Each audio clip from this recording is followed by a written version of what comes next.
మేషరాశి వారికి ఆదాయం 11, వ్యయం 5, రాజ్యపూజ్యం 2, అవమానం 4. అశ్విని నక్షత్రం 1, 2, 3 పాదాలు, భరణి నక్షత్రం 4 పాదాలు, కృత్తికా నక్షత్రం 1వ పాదం, అదేవిధంగా చూ, చే, చో, లా, లీ, లు, లే, లో, ఆ అను నామ నక్షత్రాలతోటి పేరు కలిగిన వాళ్ళు మేషరాశికి చెందినవారు. మేషరాశి వారికి ఈ సంవత్సరం చాలా బాగుంది. ఈ రాశి వారికి తృతీయంలో గురువు, పంచమంలో కేతువు, లాభస్థానంలో రాహు, వ్యయంలో శని, అలాగే జూన్ 2వ తేదీ నుండి గురువు తృతీయం నుండి చతుర్థంలోకి, డిసెంబర్ 5 నుండి రాహుకేతులు మార్పు, రాహు దశమ స్థానంలో, కేతు చతుర్థ స్థానంలో ఉంటారు. ఈ ప్రధాన గ్రహాల స్థానాలని అనుసరించి ఈ సంవత్సరం రాశి ఫలితాలను తెలియజేయడం జరుగుతోంది.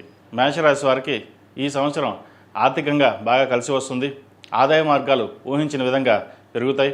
శ్రమతో కూడినటువంటి విజయాలు అందుకుంటారు. మీరు కష్టపడితేనే దానికి తగినంత విజయాలు అందుకోగలుగుతారు. ఈ రాశి వారికి ఏలినాటి శని నడుస్తోంది. ఈ ఏలినాటి శని కాలంలో ఫిజికల్గా యాక్టివ్గా ఉండండి. శనికి బద్ధకస్తులు అంటే నచ్చదు. మీరు కష్టపడితేనే దాని తగిన ప్రతిఫలాన్ని అందుకోగలరు. అదృష్టాన్ని మాత్రం నమ్ముకోవద్దు. గృహయోగం, వాహన యోగం ఏర్పడుతుంది. అక్టోబర్ 30వ తేదీ నుండి తర్వాత గురువు చతుర్థ స్థానం నుండి పంచమంలోకి ప్రవేశిస్తారు. అక్టోబర్ 30వ తేదీ తర్వాత 5వ ఇంట్లో గురువు కేతుతో కలిసి ఉండడం వల్ల గణేష్ యోగం అనేది ఏర్పడుతుంది. అన్ని పనుల్లో అనుకూలంగా ఉంటుంది. శని 12వ ఇంట్లో ఉండడం వలన ఆరోగ్య సమస్యలు ఎక్కువగా లేనప్పటికీ నిద్రాభంగం వాటిల్లుతుంది. ఆరోగ్యపరంగా కొన్ని జాగ్రత్తలు తీసుకోండి. 5వ ఇంట్లో కేతు ఉండడం వలన జీర్ణ సంబంధమైన వ్యాధులు వచ్చే అవకాశం గోచరిస్తుంది. కెరీర్ పరంగా మంచి అభివృద్ధి ఉంటుంది. గుర్తింపు లభిస్తుంది. ఈ సమయంలో ఆదాయం పెరుగుతుంది. మీ కోరికలు నెరవేరుతాయి. ఖర్చులు ఎక్కువగా పెరుగుతాయి. విదేశీ ప్రయాణాలు చేసే అవకాశం గోచరిస్తుంది. వ్యక్తిగతంగా శక్తి, ఆత్మవిశ్వాసం, మనోధైర్యం పెరుగుతాయి. మేషరాశిపతి బలం కలిగి ఉండడం వలన ఉత్సాహంగా ఉండగలుగుతారు. కానీ ఇదే సమయంలో తొందరపాటు నిర్ణయాలు తీసుకునే అవకాశం కూడా లేకపోలేదు. ఈ సమయంలో ఆర్థిక విషయాలపైన, కుటుంబ విషయాలపైన దృష్టి పెట్టవలసి ఉంటుంది. మీరు అనుకున్న పనులు సాధించడానికి అధికంగా కష్టపడవలసి ఉంటుంది. వ్యాపారస్తులకు ఆకస్మిక ధన లాభాలు కానీ, వ్యాపారంలో లాభాలు పెరిగే అవకాశాలు గోచరిస్తాయి. విదేశీ ఉద్యోగాలు అవకాశాలు కలిసి వస్తాయి. విదేశాల్లో స్థిరపడడం కూడా జరుగుతుంది.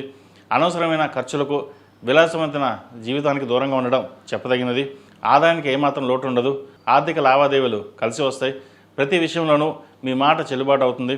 కుటుంబ జీవితం సాఫీగా సాగుతుంది. సినీ, కళారంగాల వారికి అనుకూలంగా ఉంది. వృత్తి ఉద్యోగాల వ్యాపార పరంగా ఊపందుకుంటాయి.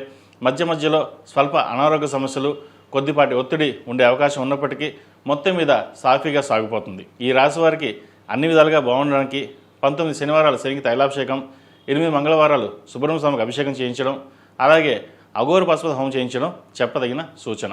ఈ రాశిలో జన్మించిన విద్యార్థులకు కొంత శ్రమతో ఉత్తమ ఫలితాలు సాధిస్తారు. ఈ సంవత్సరం ఎంతో కాలంగా మీరు అమలు చేయాలన్న అనుకుంటున్న మీ ఆలోచనలు కార్యరూపం దారుస్తాయి. వినూతనమైన వ్యూహాన్ని అమలు చేసి మంచి ఫలితాలు సాధించగలుగుతారు. మనోధైర్యం పెరుగుతుంది. ప్రతిరోజు దక్షిణామూర్తి స్తోత్రాన్ని పఠించడం, దక్షిణామూర్తి రూపుని మెడలో వేసుకోవడం చెప్పదగినది. తల్లిదండ్రుల సహకారంతో ఉన్నత శిఖరాలకు వెళ్ళగలుగుతారు. కోపాన్ని అదుపులో ఉంచుకోవాలి.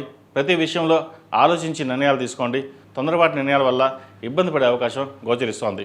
నూతన ఉద్యోగ అవకాశాలు కానీ, క్యాంపస్ ఉద్యోగాలు కానీ వచ్చే అవకాశం ఉంది. మీ చదివిన చదువుకు గుర్తింపు లభిస్తుంది. స్టడీస్ పరంగా మీరు తీసుకునే నిర్ణయాలపై భవిష్యత్తు ఆధారపడి ఉంటుంది. మీరు ఏదైతే కోర్సు తీసుకోవాలని అనుకుంటారో అదే చేయండి. ఎవరో ఏదో చెప్పారని వేరే కోర్సులో జాయిన్ కావద్దు. H1B వీసా, PR కోసం చేసే ప్రయత్నాలు కలిసి వస్తాయి. ఈ సంవత్సరం ఈ రాశిలో జన్మించిన స్త్రీలకు వృత్తి ఉద్యోగాల పరంగా సానుకూల ఫలితాలు ఇస్తాయి. ఆరోగ్య విషయంలో, అలాగే జీవిత భాగస్వామి యొక్క ఆరోగ్య విషయంలో తగు జాగ్రత్తలు తీసుకోవాలి. సంతానం మంచి అభివృద్ధిలోకి రావాలని మీరు ఎంత ప్రయత్నించినప్పటికీ సంతానం మీ మాట వినకపోవడం వలన మీరు వారిని మంచి దారిలో పెట్టడానికి ఎక్కువగా శ్రమించవలసి ఉంటుంది. ఈ రాశివారు ఓర్పు, సహనం చాలా అవసరం. వివాదాలకు ఎంత దూరంగా ఉంటే అంత మంచిది. విహారయాత్రలు, తీర్థయాత్రలు మానసిక ఆనందానికి, సంతోషాన్ని కారణమవుతాయి. కుటుంబ వాతావరణం ప్రశాంతంగా ఉండేలా చూసుకుంటారు. నూతన వ్యాపారం ప్రారంభిస్తారు. స్వయం ఆర్థిక పురోగతి సాధించగలుగుతారు. మీరు సంపాదించిన ధనాన్ని సద్వినియోగం చేస్తారు. కళా, సాహిత్య రంగాల్లో వారికి పేరు ప్రఖ్యాతలు పెంచుకోగలుగుతారు.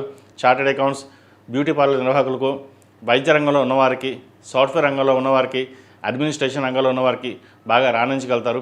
స్వయం కృషితో మంచి ఉద్యోగాన్ని సాధిస్తారు. IAS, IPS వంటి సివిల్ సర్వీసులకు అతి కష్టం మీద ఎంపిక అవుతారు. చిరు వ్యాపారస్తులకు అభివృద్ధి బాగుంటుంది. వివాహ ప్రయత్నాలు చేసేవారికి మంచి సంబంధం కుదురుతుంది. వివాహ విషయంలో జాతక పరిశీలన చేసుకుని అలాగే కుటుంబ పరంగా అన్ని విషయాలు తెలుసుకున్న తర్వాతే ముందుకు వెళ్ళడం శ్రేయస్కరం. ఈ రాశిలో జన్మించిన స్త్రీలకు ప్రతిరోజు దుర్గాస్థితి పఠించడం, ఎరుపు ఒత్తులతో దీపారాధన చేయడం, అలాగే 8 మంగళవారాలు సుబ్రహ్మణ్య స్వామికి అభిషేకం చేయడం చెప్పదగినది. అదేవిధంగా వీరికి ఏనాడ్సే నడుస్తుంది కాబట్టి చండీ హోమం చేయించుకోవడం చెప్పదగిన సూచన. క్రీడా రంగంలో ఉన్న వారికి మంచి గుర్తింపు లభిస్తుంది. ప్రభుత్వ ఉద్యోగం కోసం ప్రయత్నం చేస్తున్న వారికి ప్రభుత్వ ఉద్యోగం లభించే అవకాశం గోచరిస్తోంది. మొత్తం మీద ఈ రాశి వారికి ఈ సంవత్సరం అనుకోని పరిస్థితులు ఎక్కువగా గోచరిస్తోంది. ఈ పూజస్టోర్.in పసుపు కుంకుమ నుంచి దేవతా విగ్రహాల దాకా అన్ని రకాల పూజలు, వ్రతాలు, గృహప్రవేశం, హోమాది శుభకార్యాలకు కావాల్సిన పూజా సామాగ్రి అంతా ఒక్కొక్క క్లిక్ తోనే మీ ఇంటి వద్దనే పొందండి. ఈ పూజస్టోర్.in